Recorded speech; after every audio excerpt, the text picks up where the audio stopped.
Ah, comme ça, vas-y, waouh. Ah, histoire qu'on finisse pas sur ce stream sur de la frustration, là. Non, mais celle-là, elle a l'air vraiment bien, les gens.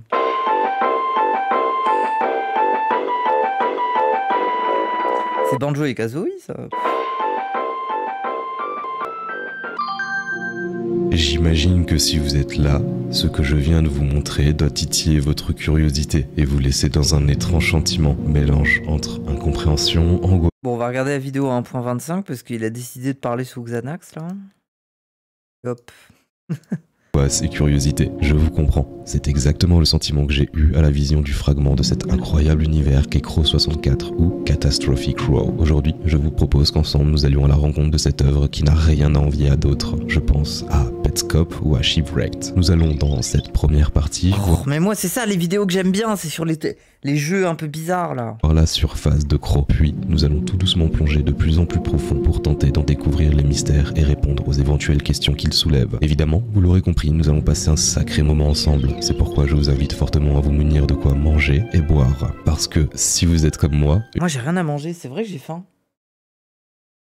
Une fois plongé dans cet univers, celui-ci va vous fasciner, vous effrayer, mais aussi vous faire vous poser un nombre conséquent de questions. Alors, profitez de cette courte introduction pour faire pause. Nous allons dans quelques secondes pénétrer dans l'abysse d'un univers plus qu'intéressant. Bienvenue dans Dark Documentary.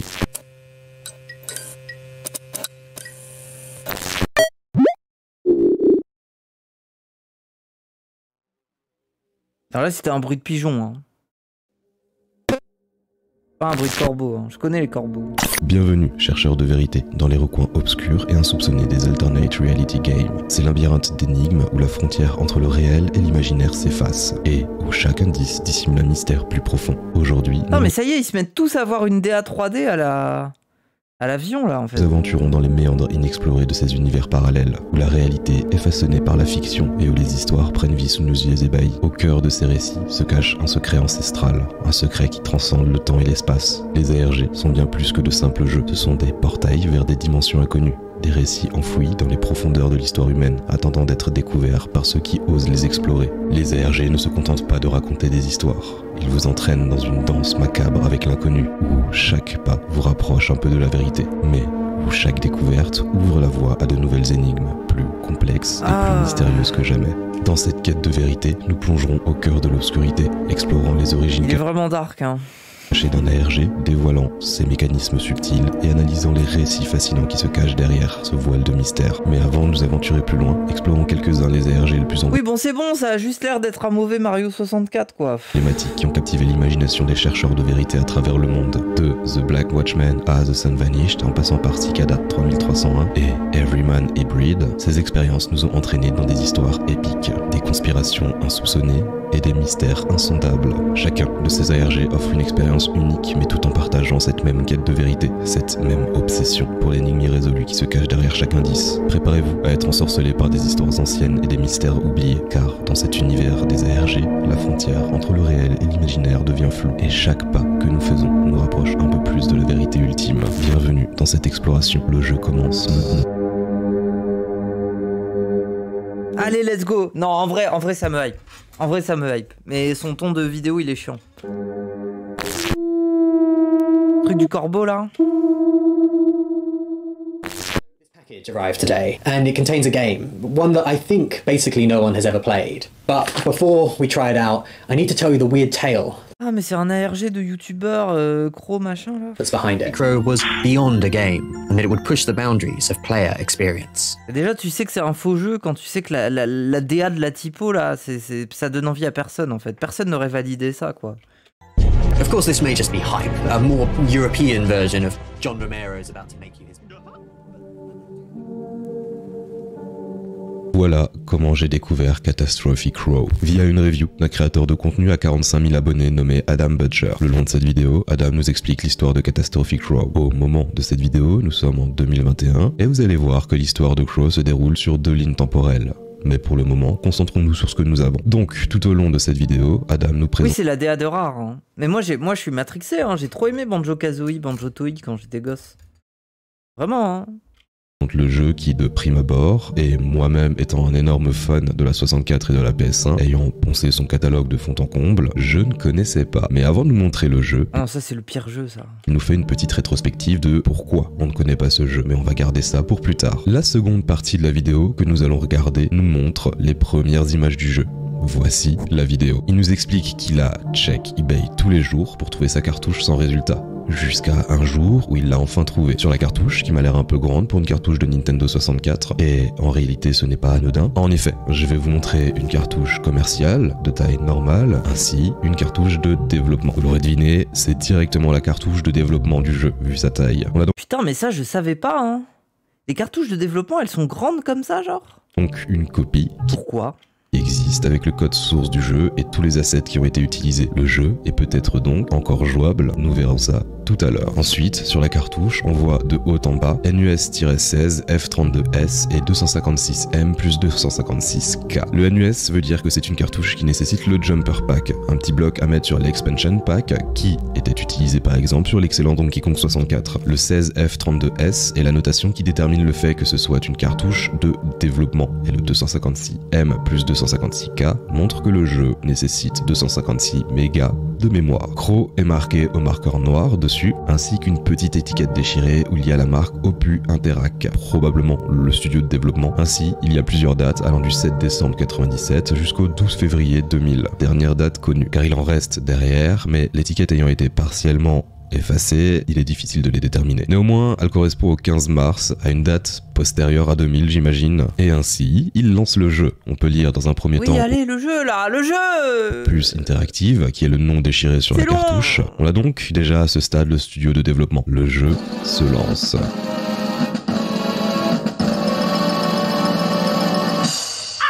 Le jeu Oh, l'intro de con! L'intro nulle à chier. est un platformer classique de cette génération de consoles, même si j'apprécie particulièrement le héros, le corbeau étant avec le capucin un de mes animaux préférés. En parlant de Crow, il est un corbeau de type cartoon. Il possède une aile dans Un corbeau de type cartoon. un bandage, ce qui justifie le fait qu'il ne peut pas voler. Pour sa maniabilité, Ah. pour le moment, ses mouvements sont sommaires. La première démo nous apprend qu'il peut marcher, sauter, courir, se baisser et faire du wall jump. L'univers dans lequel il progresse est quant à lui plutôt amusant, même si de prime abord, je le trouve déjà à ce stade très étrange. C'est, à l'instar d'un Mario 64, un monde très coloré. Beaucoup de couleurs vives, de choses qui rappellent le jeu, l'enfance avec ses cubes qui semblent constitués de 4 lettres, C, R, O et W, et le premier élément qui m'a marqué, ce sont les pièces d'échecs qui semblent suivre le joueur du regard. Celle-ci même qu'on retrouve un peu plus haut dans le niveau. Elle semble envoyer des tonnes de chiffres à un corbeau qui pianote sur un ordinateur.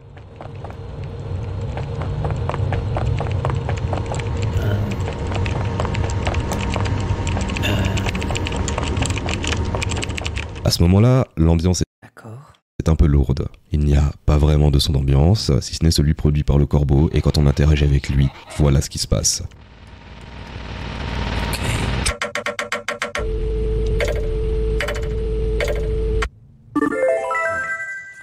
Un langage obscur, un glitch et rien. Enfin, presque rien, mais on en reparle plus tard, promis. S'ensuit une autre phase de gameplay dans un monde plus calme et accessoirement plus sinistre. Un appel de téléphone sonne, le joueur se précipite, n'arrive pas à répondre, puis va dans le couloir et voit un autre corbeau.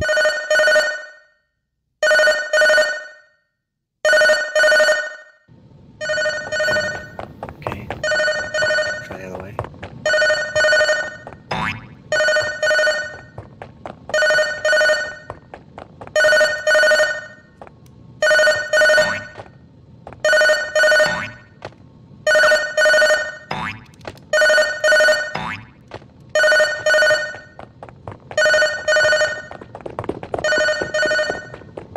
Ok. En vrai, je suis dedans, hein.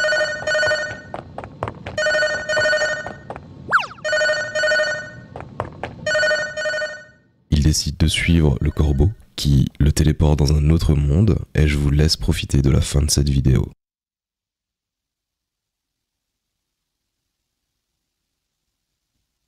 Oh, le corbeau! Ah non, mais attendez, mais c'est trop un c'est une copie de Mario. Regardez, il y a exactement la même pose que Mario. Il y a le même wall jump là.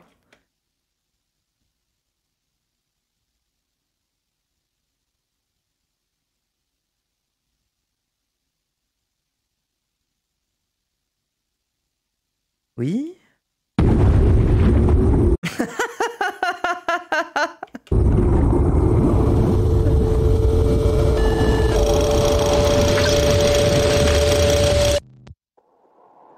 Et là, nous apprenons que le créateur du jeu s'est noyé et qu'il hante son jeu depuis...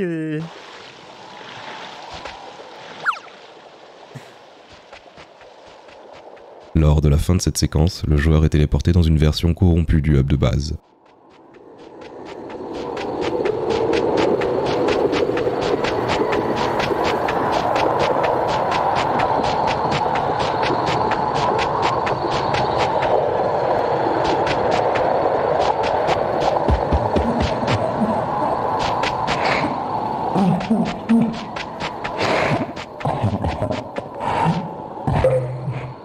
Ah, ce genre d'ARG, quoi.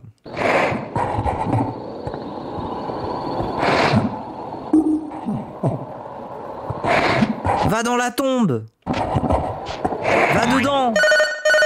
Ah, le téléphone!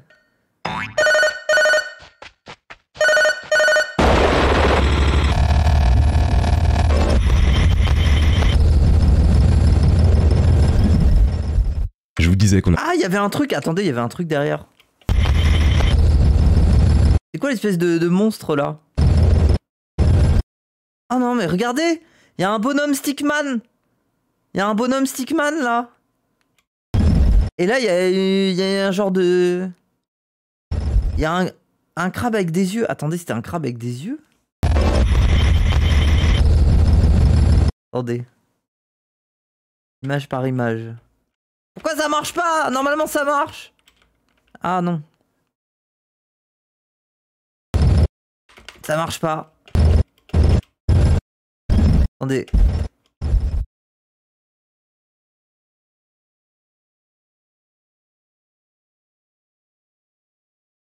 Oui, c'est un genre de crabe avec des je sais pas. Un crabe genre. Et un bonhomme Stickman. D'accord. Je vous disais qu'on allait reparler de ce que nous avons vu précédemment dans le bug qui affiche une salle. Eh bien, c'est maintenant. Lorsque le joueur se retourne, il aperçoit une maison. Et lorsqu'il y pénètre, c'est là que le réel ARG commence vraiment.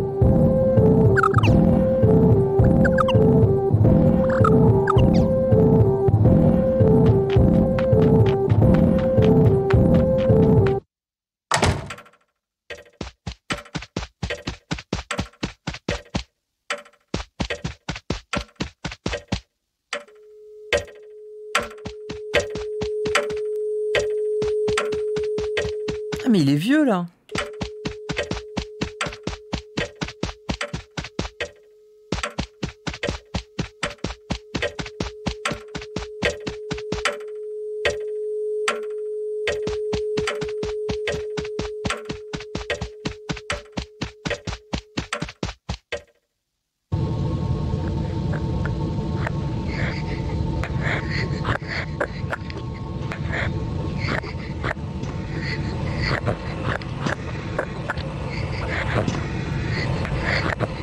Et là, son fils qui se branle. Ah non.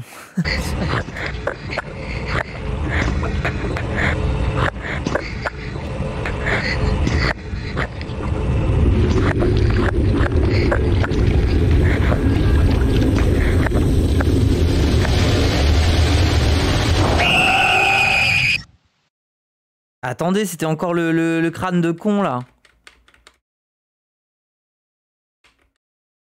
Je l'ai reconnu là.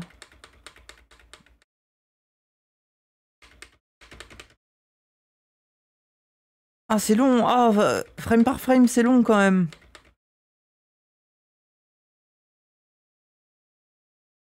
Oui c'est ça, c'est l'espèce de crâne de con là qui est un peu... Bienvenue dans le sommet de l'iceberg de Crow 64. On va avoir beaucoup de boulot pour tenter de démêler tout ça. Les vidéos qui suivent sont toutes des vidéos C'est tout! du gameplay. Les premiers à apparaître sortent sur une chaîne nommée 3D Platformers NZ. Dans la première, il ne se passe pas grand chose au début. C'est à partir du moment où le joueur tente de sauter l'arche que Catastrophic Crow rencontre un autre Crow. Le Crow plus vieux qu'on voit dans la scène avec la maison. Quand le joueur entre en contact avec lui, il tombe dans l'abîme du jeu, nous révélant des biomes divers et variés, puis il tombe tout en bas. Oui, c'est quoi? C'est le corbeau qui est coincé dans le jeu, quoi, et du coup il vieillit dedans et il devient fou. Une grotte obscure. Le joueur la parcourt et on y découvre les premiers collectibles du jeu. Et quand il arrive au bout...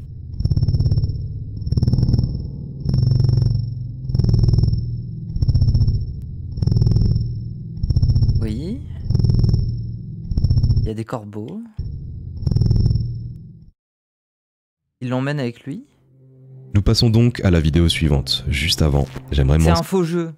Oui, je pense. mentionner qu'on a déjà vu plusieurs crocs, ainsi que certains autres personnages. Nous allons très bientôt faire le point. J'aimerais juste qu'on regarde ensemble le reste des vidéos de gameplay, étant très courtes. Dans cette vidéo, comme dans l'autre, le début est très classique, si ce n'est qu'on a une ambiance de travail très anxiogène, et ce jusqu'au moment où le PC se fait entendre.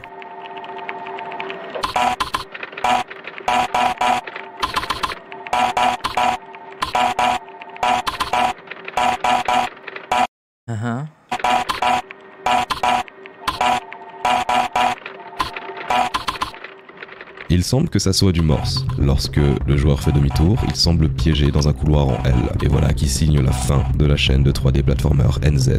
La chaîne suivante qui nous propose du gameplay, c'est celle de Childhood Memories 64. Comme pour la chaîne de 3D, elle présente d'abord un gameplay d'un jeu tiers, celui-ci nommé Tonic Trouble, puis une vidéo sur Catastrophic Row. Dans celui-ci, le joueur découvre une cavité cachée dans les fleurs, juste à côté de l'endroit indiqué comme Work, en face de l'arche. Après une petite hésitation, il s'engage dedans et découvre une porte. Pour l'instant, le lore a pas l'air... oui, je m'attends pas à une dinguerie non plus. Porte mène à un énorme PC qui semble faire du bruit quand on appuie sur les touches.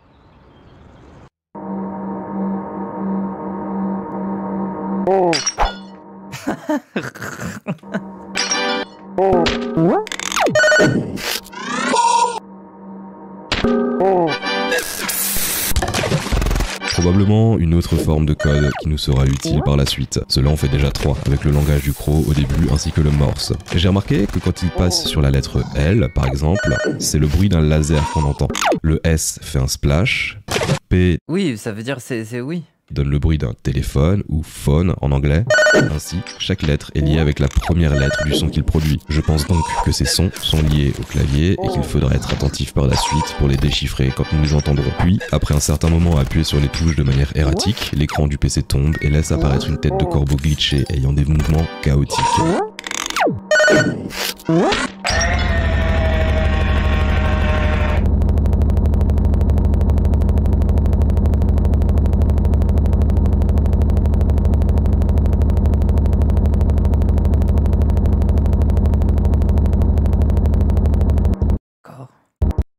Nous passons donc à la chaîne suivante qui répertorie des gameplays de jeu. Cette fois, elle s'appelle N64 Long Lost Lore. Pareil, une vidéo de Chameleon Twist, puis de Catastrophic Row, dont nous allons tout de suite regarder le contenu. Dans cette vidéo, le joueur parcourt le hub Work. Il passe devant un tableau qui semble cacher quelque chose, puis va vers un PC au motif hypnotique, rentre dedans et arrive dans le niveau qu'Adam nous montrait plus tôt. À la différence près que cette fois, les pièces d'échecs bougent.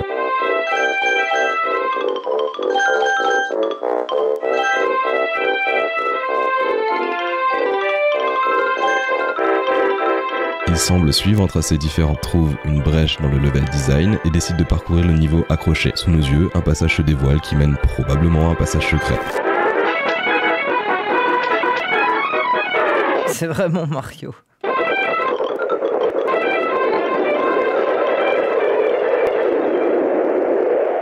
Le joueur y entre dans une ambiance plutôt sinistre.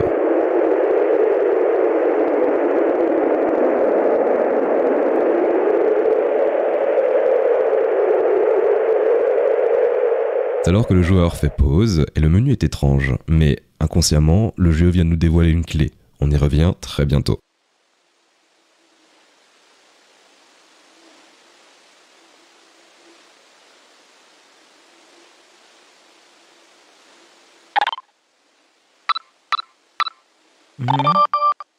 La vidéo suivante s'appelle CC64 menu, et ça tombe bien parce qu'elle nous montre le menu du jeu. Le menu On vient de le voir, mais dans un langage incompréhensible. Quand on les met en parallèle, on se rend compte que le nombre de lettres correspond. Prenons le mot posed comme exemple. Il y a 6 lettres dans le mot posed, P-A-U-S-E-D, et 6 dans la version glitchée, à savoir U-W-G-A-O et X. Ainsi, pour les autres mots, on a 6, puis 2, puis 4 pour le premier, 4, puis 6 pour le second, 4 pour le troisième, et 4, puis 1, puis 4 pour le quatrième. Nous sommes donc devant la première petite clé qui nous permet de déchiffrer l'univers de Catastrophic Crow. Le Crow Language n'est autre qu'un code de César. Et parce que je ne l'ai pas mentionné, mais dans le jeu, ce langage se nomme le Crow Language. Et si jamais, il existe pour les plus curieux d'entre vous, un site fait par les fans de Crow64 permettant de le déchiffrer rapidement. Ah, il y a des fans. Bon, mais ce n'est pas la seule clé qu'on a dans cette vidéo. Quand le joueur va dans le menu Help et sur Controller Test, on peut voir un test de contrôle plutôt étrange. Je vous laisse regarder par vous-même.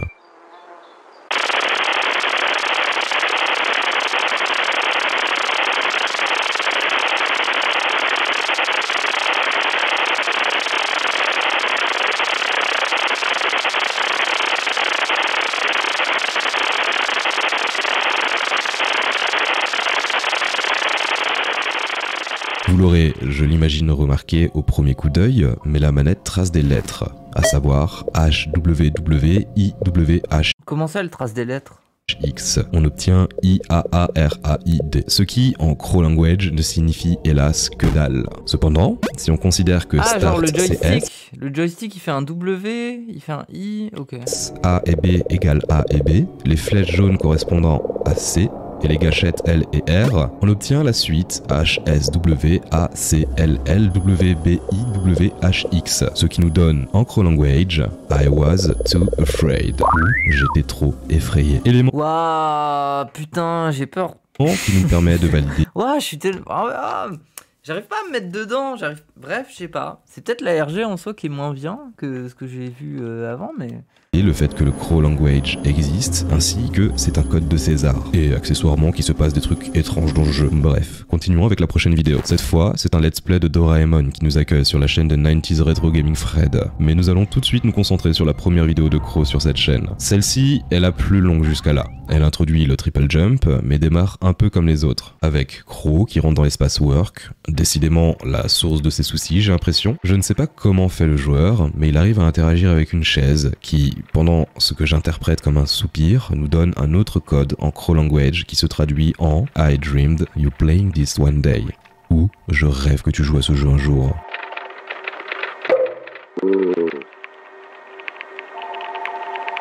Jusqu'à là, je ne sais absolument pas à qui se destine le message de cette chaise, et je n'aurais jamais pensé dire cette phrase un jour, ceci dit en passant. Ainsi le joueur re-rentre dans le niveau du PC.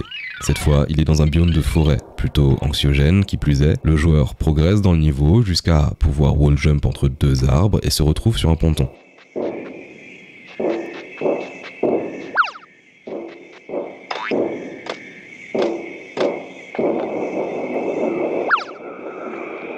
En traversant ce ponton, on peut lire plusieurs lettres. V, G, C, K, L, G, T, O, J, O, I, S, H, E et E. Qui, traduit, donne But you never Ah, les poissons, ils ont la même tête que l'araignée, là. will, ou tu ne pourras jamais. Une autre chose est à noter dans cette séquence. Il n'y a plus de bruit de pièces quand elles sont prises. Le joueur continue son exploration, va sur le ponton, et là, c'est le vieux Crow qui nous accueille, avec un genre de soupir semblable à celui de la chaise.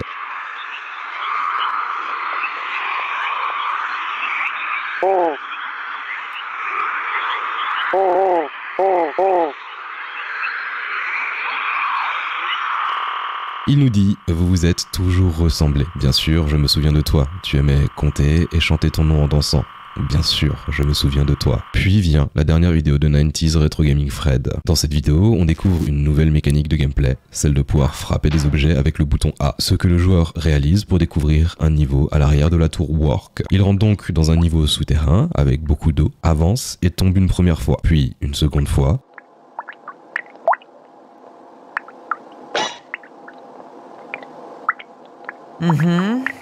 C'est alors qu'il tente de sauter pour éviter ce qui est manifestement un trou invisible et qu'il se rend compte que le tracé existe déjà sur la map. Arrivé vers le fond, il voit un nounours en peluche qui le suit du regard. Je trouve ça effrayant, personnellement.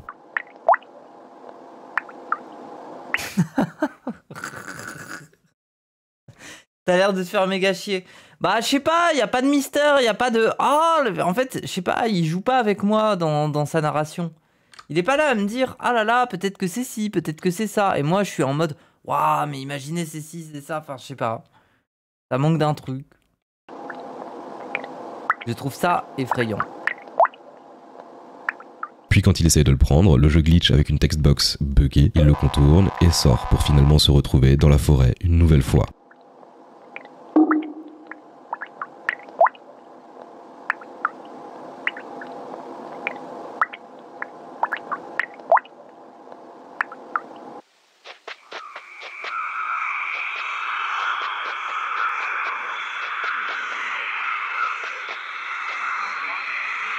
Nous allons donc parcourir les 2 dernières vidéos et la dernière chaîne de gameplay qui en comporte actuellement celle de N64 Excavation Man. Le petit gameplay qui nous accueille est un gameplay de Gex64. Petit note perso, hein, mais Non mais Gex60, ça a l'air incroyable ça. C'est un de mes premiers jeux sur PS1 et j'ai adoré. Ça a l'air trop bien. Le redécouvrir grâce à cette vidéo. Ceci dit, passons au gameplay. Dans la première, on peut se rendre compte que les pièces d'échecs blessent Crow. Ainsi, on est encore une fois dans le niveau du gameplay d'Adam. Cette fois, Crow monte tout en haut de la tour de cube en regardant aux alentours. Le joueur se rend compte qu'il y a quelque chose au loin.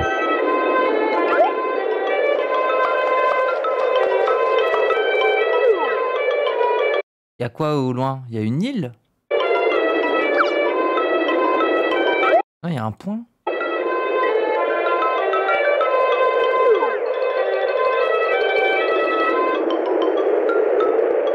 Crow récupère un bateau en OOB. Ah, c'est un bateau.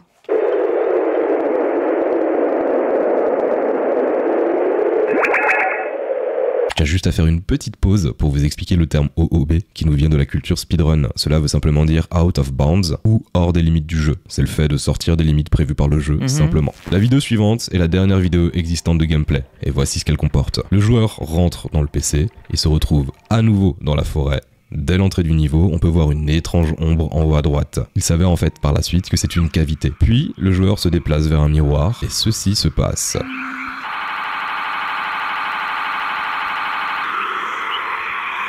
Le modèle du joueur change, il n'a plus son bandage, mais ce n'est pas le seul changement en réalité. Dans un premier temps, je pensais aussi que le modèle de Crow avait juste perdu son bandage, ce qui, logiquement, lui débloque la capacité de voler. Cependant, en regardant de plus près le Crow que nous avons sous les yeux, il n'est plus du tout de la même taille. En effet, celui-ci est plus petit que son prédécesseur. C'est dans un premier temps imperceptible, mais quand nous étudierons de plus près tout ce que nous avons vu tout à l'heure... Mais attendez.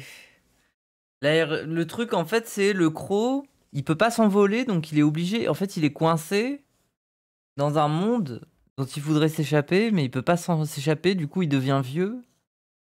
Et quand il est vieux, il est triste et juste il s'emmerde quoi. Vous verrez que c'est limpide. Et il attend que la mort vienne le chercher, enfin je sais pas. Ainsi, le joueur s'enfonce dans la forêt brumeuse et sinistre jusqu'à trouver une cavité dont je vous parlais précédemment. Mais le joueur préfère ne pas s'engager dedans. Il rebrousse chemin, monte sur des souches et trouve ce qui s'apparente à une pierre tombale. Puis, fin du level.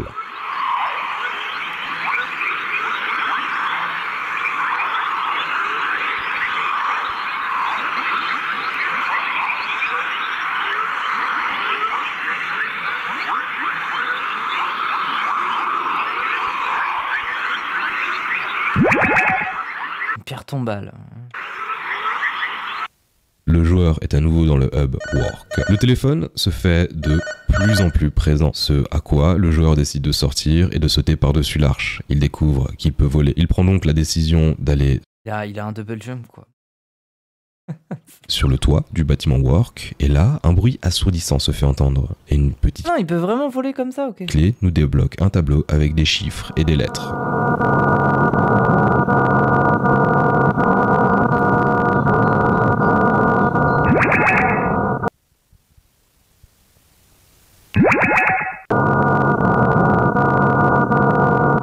Voilà une nouvelle clé de déchiffrage, littéralement. Puis, le joueur regarde le soleil, probablement une référence à Mario 64, et décide de partir au OB voir ce qui se cache derrière tout ça. Ainsi, il tombe là-dessus.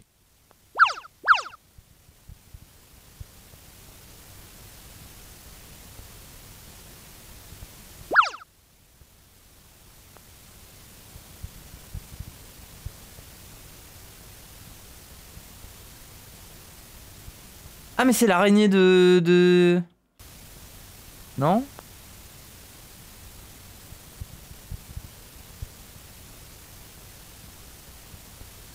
Juste un portail, genre.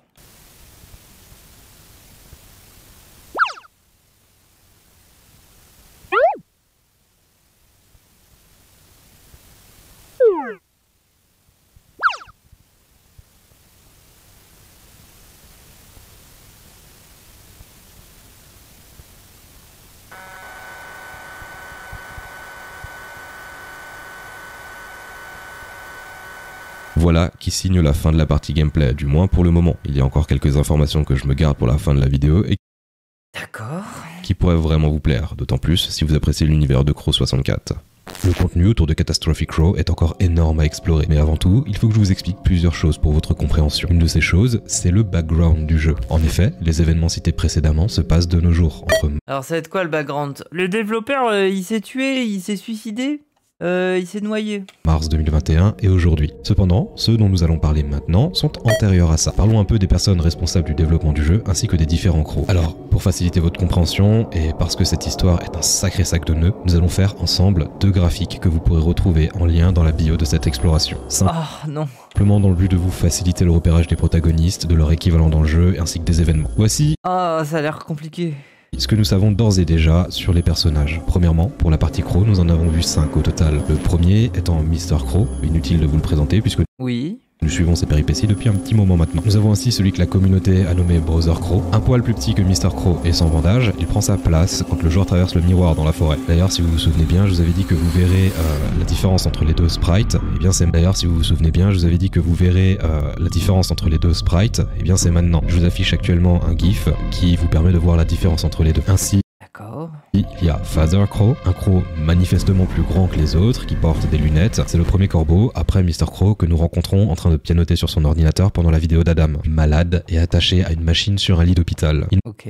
n'apparaît qu'une fois dans le jeu, pendant la scène de la maison que nous présente Adam, quand Father Crow rentre dans une chambre. À ceci s'ajoutent 2 personnages, que nous avons déjà vus un bref instant, qui ne sont autres que Scarecrow, un épouvantail filiforme assez angoissant. Scarecrow est accompagné d'un petit personnage ayant la même tête que lui et qui rampe, qui s'appelle Crawler. Il existe en tout 3 autres formes de vie dans le jeu, actuellement, mais elles n'apparaissent que ponctuellement, et elles n'ont pour le moment pas d'intérêt pour l'histoire. Puis il y a Dead Crow, un corbeau énigmatique, supposé décapité, malade et attaché à une machine sur un lit d'hôpital. Il n'apparaît qu'une fois dans le jeu, pendant la scène de la maison que nous présente Adam, quand Father Crow rentre dans une chambre, qui, lui, est le concepteur original de Crow 64. Donc, pour les éléments connus sur la timeline, nous avons ça. Ainsi, la première partie de la timeline commence le 23 août 93, et elle s'achève le 14 septembre 2001, à la sortie de la GameCube. Comme vous pouvez le voir sur le graphique que je vous présente, le jeu a été repoussé plusieurs fois, 13 au total. Et je vous assure que si cette vidéo sort en temps et en heure, On n'entend pas ta voix. le jeu sort ou va sortir dans peu de temps. Et ça, je l'ai appris le 21 mars en allant sur... À ceci s'ajoutent 2 personnages que nous avons déjà vus un bref instant, qui ne sont autres que Scarecrow, un épouvantail filiforme Voilà. Ah oui, mais ah, ils ont la même tête. Ok.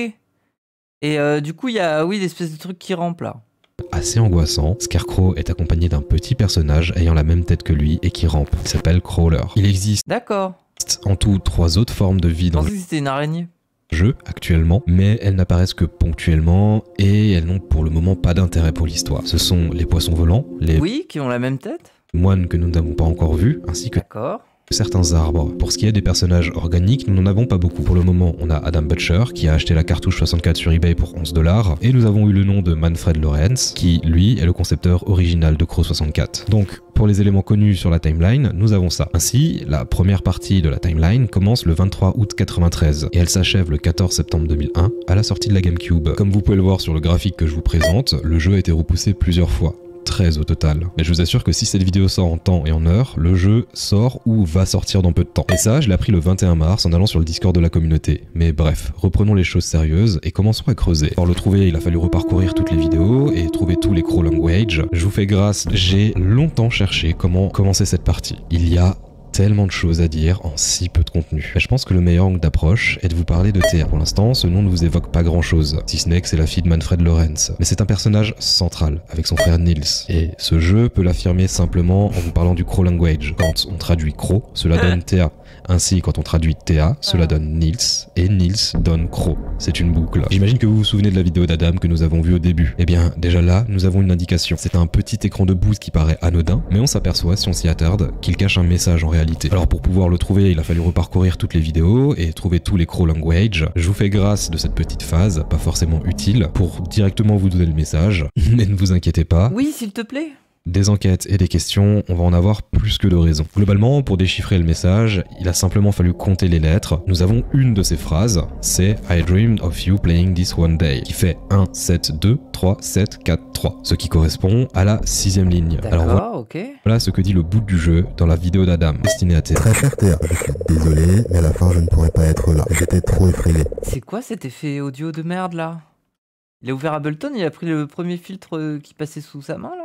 Destinée à Théa. Très cher Théa, je suis désolé, mais à la fin je ne pourrais pas être là. J'étais trop effrayé. J'ai couru et maintenant je suis en enfer. Celui que j'ai fait moi-même. J'ai rêvé que tu jouerais à ce jeu un jour, mais tu ne le feras jamais. S'il te plaît, pardonne-moi mon petit corbeau. S'il vous plaît, pardonnez-moi tous les deux, papa. C'est uniquement pour ton petit frère maintenant. Et la dernière phrase. D'accord. Du coup, le développeur, il s'est suicidé et il parle à ses enfants dans le jeu. Veut en dire beaucoup. C'est la pièce qui fait naître la théorie que Théa serait morte. Mais tout n'est pas manichéen ici. Ainsi, tout est à l'état de théorie pour le moment. Vous l'aurez remarqué, mais si on ne prend que les lettres dans les blocs blancs, en anglais, on obtient Pour l'instant, c'est gaze, ouais. Dearest Neil, ou Très cher Nils. Nils étant le petit frère de Théa et le deuxième fils de Manfred. Donc, ce jeu était originalement destiné à Théa, mais a été redirigé en cours de développement pour Nils. Une autre information que j'ai gardée pour moi pour le moment, c'est la lettre que nous avons trouvée dans la vidéo d'Adam. Une lettre de Manfred lui-même, et elle nous dit en Mister... Tu as toujours eu raison, et tu l'auras toujours jusqu'au dernier jour. Il est impossible de regarder... On comprend rien! dit en Mister... Tu as toujours eu raison, et tu l'auras toujours jusqu'au dernier jour. Il est impossible de regarder à l'intérieur de la tête des gens pour décoder leur comportement, pour trouver pourquoi nous sommes si cruels les uns envers les autres. Nous avons tous les deux fait ce que nous pensions être juste, et pourtant, nous pourrions nous accuser mutuellement de folie. Tu ne m'as que pris. Ah, mais attendez, mais là, en fait, il y a un problème dans sa DA. En gros, il a décidé qu'il allait créer des écrans et qu'il allait mettre l'image dans l'écran. Mais alors déjà, c'est flou, on ne voit rien. Mais en plus, t'as choisi le pire filtre audio. On ne comprend pas, alors que c'est le climax de ta vidéo. On est censé comprendre à ce moment-là ce qui se passe, en fait. Moi j'ai fait de même pour que le monde puisse rester ouvert. Mon chemin est tracé. Je suis enfin rentré chez moi. Cela s'apparente à une lettre de suicide, et en prenant en compte la théorie que Father Crow c'est Manfred, la première chose qu'on voit de lui, c'est lui qui saute d'un bateau avec un lest. Il est clair maintenant que ce jeu est une Oui, histoire c'est de noyé, voilà, le développeur s'est noyé. Putain, mais c'était littéralement... J'ai call le truc. C'était aussi... famille. Si vous en doutez encore, voici quelques preuves. Dans la vidéo d'Adam, on peut voir une photo de famille avec 4 personnes dessus. Ainsi, quand le joueur s'approche dans la scène, la photo se transforme, montrant Mr. Crow ainsi que Father Crow. Qui était appelé My Little Crow? C'était Théa. Mon interprétation de la chose, c'était que Théa était une enfant troublée, incomprise de ses parents et souffrant d'un mal inconnu pour le moment. Ce qui pourrait suggérer que Dead Crow serait elle. La tête absente serait une métaphore de la maladie qui rongeait Théa. Actuellement, et à ce stade de l'écriture, pour moi, Théa souffrait d'un mal la poussant à se faire du mal. Une forme de dépression et d'autodestruction assez violente. Si on en suit cette théorie, Scarecrow et Crawler seraient respectivement Martha, la Qui est mort? femme de Manfred, et Nils, le fils de Malfred. Tout semble suggérer que cette famille s'est déchirée à la mort de Théa Lawrence. Manfred s'est enfermé dans le travail pour compenser l'absence de Théa. Sa femme, Martha, a très mal vécu la solitude et a décidé de quitter le foyer familial avec Nils. Bien sûr, ceci est une observation personnelle avec les éléments dont je dispose pour le moment. Vous doutez du fait que Manfred soit encore vivant et derrière tout ça? Alors, laissez-moi vous montrer quelque chose. Vous souvenez-vous des noms de chaînes qu'on a analysés plus tôt dans la vidéo? N64 Excavation Man, 90s Retro Gaming Fred, N64 Long Lost Lore et 3D Platformers NZ. Eh bien, si on prend que les dernières syllabes, on obtient OMG. Manfred! Manfred Lore Hens. Non! Je vous l'assure, C'est une dinguerie. plus on va creuser l'histoire de cette famille C'est et fou. plus les choses vont devenir sombres. J'ai retrouvé, C'est fou.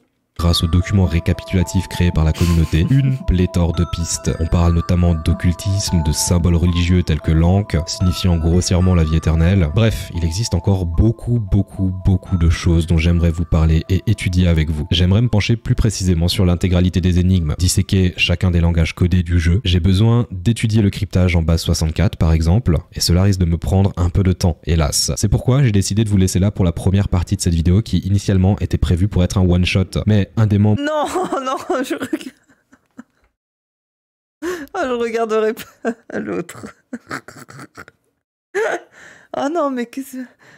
Du Discord m'a expliqué que le jeu sortait d'ici peu de temps, en avril. Il est donc judicieux de prendre un peu notre mal en patience et d'ainsi attendre la sortie de ce fameux jeu, Catastrophic Row, pour étudier les moindres coutures à la loupe. Ce sera donc je pense une saga en trilogie, la première partie que vous avez déjà, ensuite on verra le build... Une trilogie qui est sorti sur Unity il y a peu de temps. Ainsi, la dernière partie se consacrera à démêler tout ça et à explorer le jeu final de Manfred. Néanmoins, je ne vous laisse pas sans rien. En effet, sachez qu'il existe déjà un premier build du jeu tournant sur Unity qui est sorti et que nous allons passer au peigne fin. Je vous laisse sur une phrase d'un des développeurs, phrase prononcée après avoir quitté Opus Interactive. Cette personne a dit sur un forum « Il y a quelque chose dans ce jeu qui n'était pas de l'intention de Manfred. » Quand il parle de quelque chose... Oh, ça fait peur.